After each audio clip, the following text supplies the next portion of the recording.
Looking for something for the national park lover in your life? Maybe that national park lover is you. Then be sure to check out the Gaze Shop, the official home of all Gaze at the National Parks merchandise, featuring original designs inspired by the sights, monuments, and majesty of the national parks. From prints to totes to stickers, see all of our collections by visiting shop.gazeatthenationalparks.com to bring some of the national parks home with you.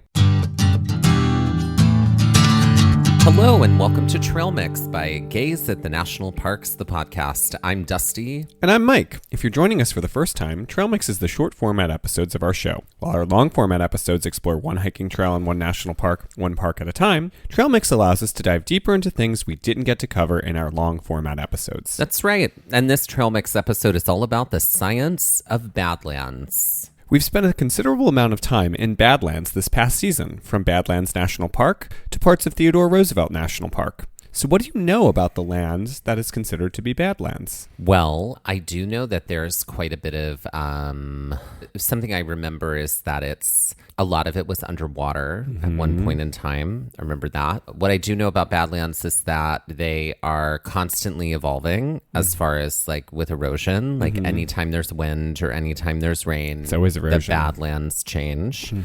I do know that it is okay to like actually walk and climb on Badlands. Like it's not like a situation at another park when you have to stay on a trail. Right, it's not like there's small like cultures or ecosystems that are like trying to develop off trail or right in the landscape. And I know that Badlands made for great hunting areas, particularly for indigenous people, because they were able to create a circumstance where a buffalo could just go off of a cliff, right, versus having to and that like creating a natural death essentially, Sure, versus having to hunt with a weapon. Yeah.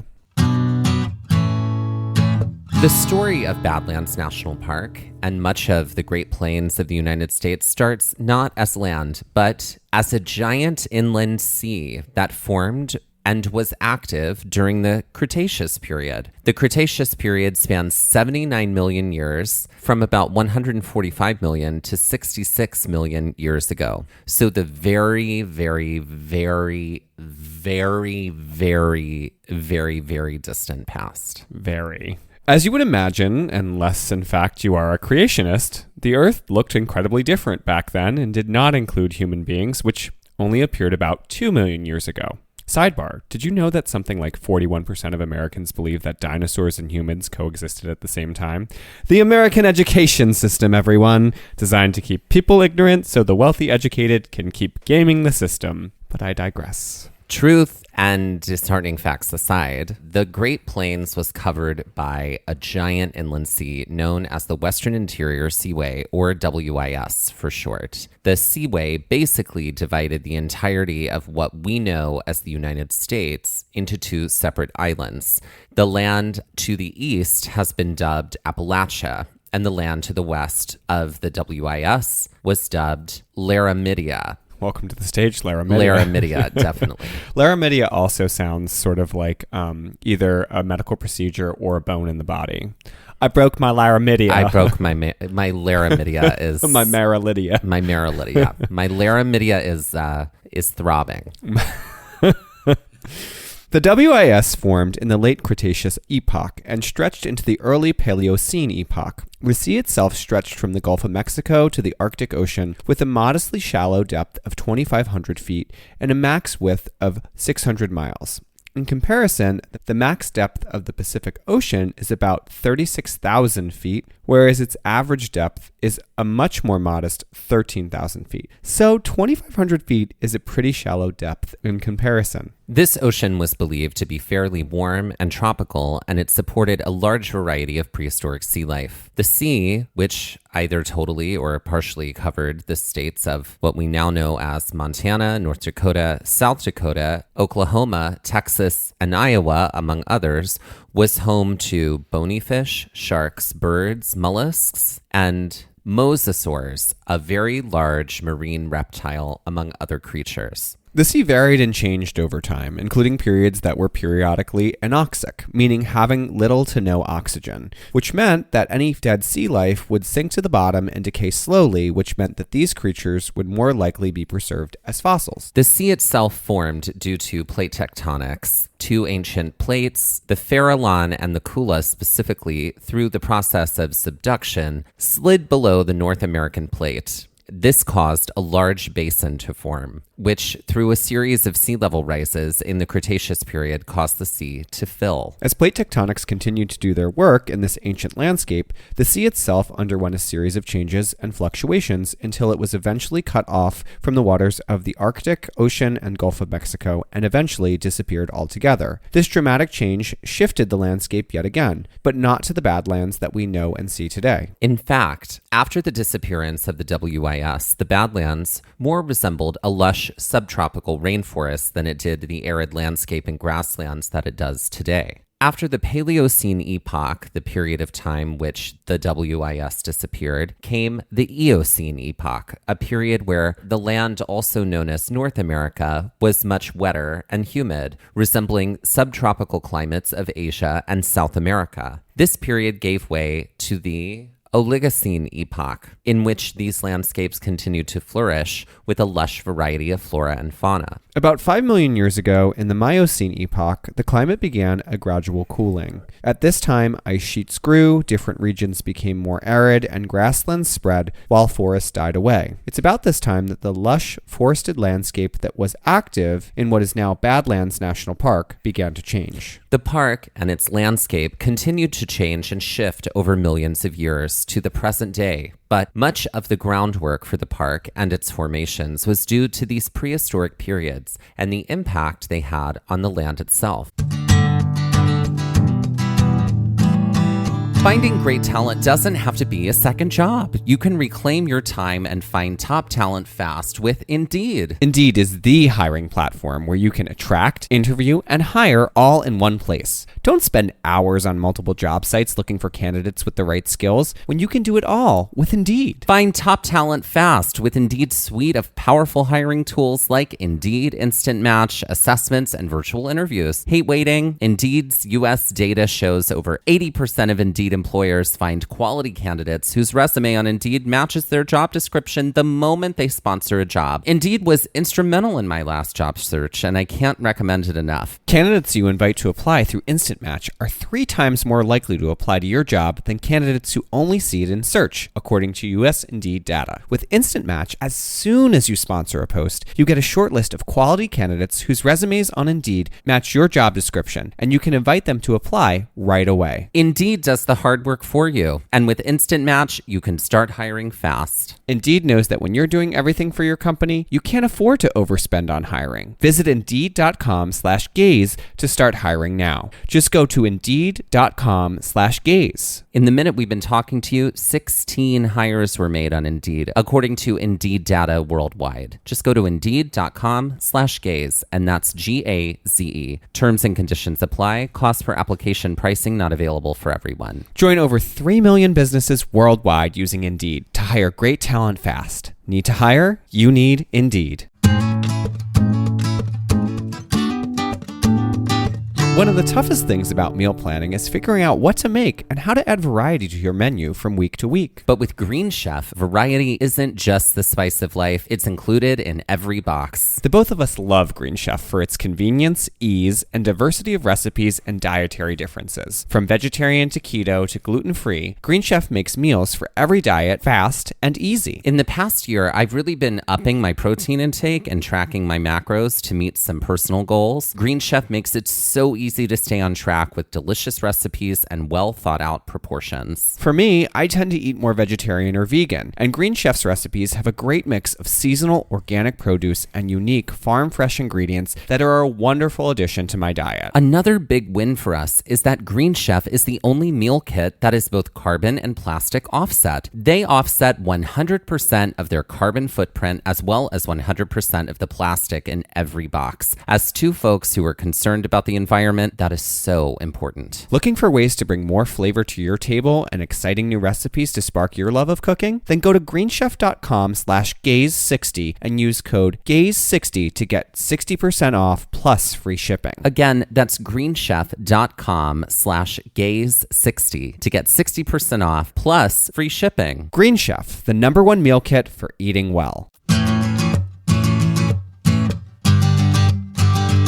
Thinking about the park as a layer cake of geology can help you to better understand the impact of these periods and what parts of the park are owed to what particular epoch. Let's start at the bottom. The lowest layer of the park is that of Pierre Shale. Welcome to the stage, Pierre Shale. This is the lowest layer of the park's geology, and it's a product of the Western Interior Sea. Remember that there were periods where the WIS was anoxic, allowing for sea creatures to be better preserved. Well, this would be where we would find them. The layer directly above this is the paleosols, which would be what the yellow mounds in the park would be considered. This is also a remnant of the Western Interior Sea, as the shale left over from the interior sea weathered into fossilized soils, which often have a brighter color to them. Above that is the Chadron Formation, which includes light gray clay stone deposits. This layer would have been linked to the subtropical forest of the Eocene epoch. Following this is the Brule Formation, when grasslands began to dominate the landscape in the early Oligocene epoch. The most recent layer of formation, the Sharps Formation, is mostly that of rocky-furred ash. Rocky. And was the byproduct of eruptions within the western United States, specifically Utah and Nevada supervolcanoes. Supervolcano. This layer is a sharp distinction from the layers below it and helps scientists to better date the rock layers on either side of it. About 5 million years ago, through an uplift of the region, Badlands National Park began to form in earnest through, you guessed it, erosion. The park itself owes a great deal of its formations to the waters of the Cheyenne, White, and Bad rivers. This regional uplift 5 million years ago created a plateau that these rivers ate into. The scarp, which is essentially a rock wall or slope, was formed as the waters ate through the layers of rock to form valleys and spired rock formations within the landscape itself. The layer of rockiford ash put up little resistance to eroding factors, the waters cutting deeper into the Brule Formation and the Chadron below it. And like many geological formations, from the hoodoos of Bryce Canyon National Park to the arches of Arches National Park, erosion again plays an important role that will continue to shift and change the landscape. While erosion is quite a ubiquitous process in the formation of landscapes and the geology of a region, the things that make the Badlands unique is that they are eroded land with ridges and deep channels with a lack of vegetation. Badlands National Park is not the only space that fits into this category, despite claiming the name. Abroad, New Zealand, Italy, Spain, and Argentina, among other places, all have locations that are considered Badlands. In North America, aside from Badlands National Park itself, Makoshika State Park in Montana, Toadstool Geologic Park in Nebraska, and the Chinle Badlands within Grand Staircase Escalante National Monument are all stunning examples of Badlands landscapes. These spaces, through erosion, have wild and weird formations, of which can be found in other spaces, like canyons and hoodoos, but all oddly cohabitate in this one landscape. Through millions of years of weathering, the sedimentary rock has given way to deeper and deeper layers of earth, exposing a rich geological history, and in the case of Badlands National Park and some other Badlands landscapes, an incredible hotbed of fossil deposits. Looking at prehistoric North America and all its vast and wild changes definitely give a greater appreciation for not only the passage of time, but the way in which everything changes. Yep. Everything does change. I mean, Badlands are very cool. They are. And I am totally fascinated by them. And it's like, I think it's really helpful to like know all of this stuff about like the various Geology. Well, the geology, but the layers. Yeah. Because like there's so much history that's literally just visible there in front of you. Oh, yeah. Like when you look at it, Badlands Formation. I mean, geology is incredible in any space to just kind of like see. I'm thinking, even when we were in Hot Springs recently, like walking through the town of Hot Springs and seeing like the cutaway of the earth that was like behind a parking lot, Right. and just looking at that from the perspective of something that you don't typically get a chance to see because all of this is underground. But in Badlands, so much of it is exposed through Erosion, our friend Erosion. Having spent time in these spaces, it's interesting to see yet another weird and wild landscape, but one that is so different from the weird, wild landscapes of other national parks that we visited. Yeah, this season of Gaze at the National Parks is brought to you by Erosion. The sources for today's episode include the National Park Service, blackhillsbadlands.com, cretaceousatlas.org, usparks.com, and the USGS report, Geology of Badlands National Park, a preliminary report by Philip W. Stauffer. And now, let's end this episode with a game. Okay, Mike, are you ready for this category of Jeopardy-style trivia? Sure. Okay, so I was inspired by the phrase Badlands. And, So this is all emotion-based lands. well... What's good lands? There's that song, I Want to Be Bad. Good's not an emotion. No. I Want to Be Bad by Willa Ford. Her, like, Willa full Fjord, name. you mean? No, Willa Ford, but Fjord would be really funny. She was a drag queen that we... Willa Fjord. Yeah. Yeah, based on the name Willa Ford. Yeah. Right. Whose name actually is Amanda Williford. Oh. So this is an entire category about the... identify different biographical facts about Amanda Williford. I'm kidding. That's not what this category is. Well, it's been real, y'all. I was inspired by the word bad. So this is an acronym game. Great. So BAD is the acronym. And so you just have to guess what BAD could stand Based off for. of the clue. Based off of the clue. Great. For 100, BAD could stand for these two states of having a lot to do and being sad about it. What is busy and depressed? That's correct. If it isn't me. Hello. Great. For 200, bad could stand for what you might be doing ocularly while sipping tea and witnessing something awkward. What's... I think you need You're to giving me describe what's clues. happening. I am giving You're you giving clues. me clues. They're visual yeah. cues. What is blinking and drinking? That's right. Blinking and drinking. Right? You've never done that where something incredibly awkward is happening and you're just like blinking while taking a sip of something, even if it's an imaginary something. Maybe it's just me. I do it all the time. Okay, great. Blinking and drinking. For 300, BAD could stand for how one might describe you if you were arrogant and extremely in need of attention. What is boastful and dusty? Wow. And there it is, everybody. No, that's Listen, incorrect. I go for it when it's there. Incorrect. You go for the jugular. Yep. I mean, Dusty is never incredibly okay, in need of attention. Pause. I did a roast at someone's bachelor party, our friend Dave's bachelor party. He and Mariella wrote all the music for this show. But I roasted everyone there. My roast was described as basically like emptying a bucket of razor blades in front of a fan. Because I didn't show up to play around. But you do the same thing. I do. You do. Uh-huh. Just empty more razor blades in front of the fan. So incredibly in need of attention. Boastful and dramatic.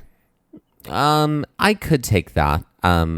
Maybe focus on the extremely in need part of that phrase. What is boastful and desperate? That's it. There you go. Okay. For Me 400, on dating apps. all of us on dating apps. Yep. Okay. For 400, BAD could stand for what? I want you to know that the self-deprecation is just happening over here as I also spit it your way. Yeah, Razor you're blades, welcome. all directions. For 400, BAD could stand for what you might be doing if you were yelling at a Labrador in their language. What is barking and drooling?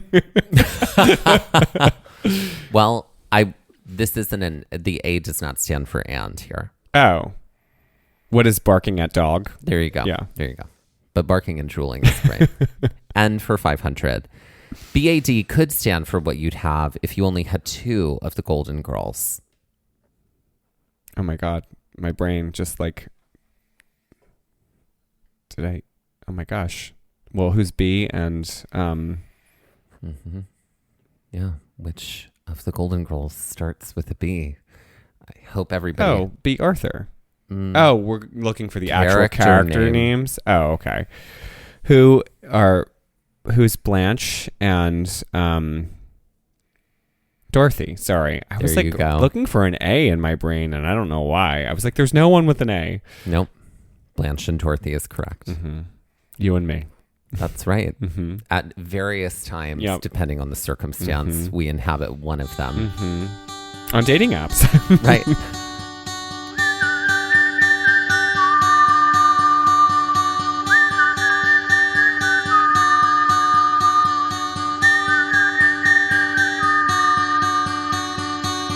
This has been Trail Mix by Gaze at the National Parks, the podcast, and we're here to remind you to hike early and hike often, and that adventure is always out there. Gaze at the National Parks was created and is hosted by us, Dustin Ballard. I'm Michael Ryan. To see images from this episode, follow our Instagram at Gaze at the National Parks. To contact us, email us at gazeatthenationalparks@gmail.com. And to find out more about the parks visited on this show, visit our website, gazeatthenationalparks.com. That's Gaze, G-A-Z-E. All original artwork featured on Instagram, on our website, and in the Gaze Shop is by me, Michael Ryan. All original music was written by Dave Seaman and Mariella Klinger, with Sean Sklios on guitar. Our music producer is Skyler Fortgang. This episode was edited by me, Dustin Ballard. We would also like to acknowledge that while recording this episode, that we were on the traditional and stolen lands of the Lenape people, also known as Middlesex County, New Jersey.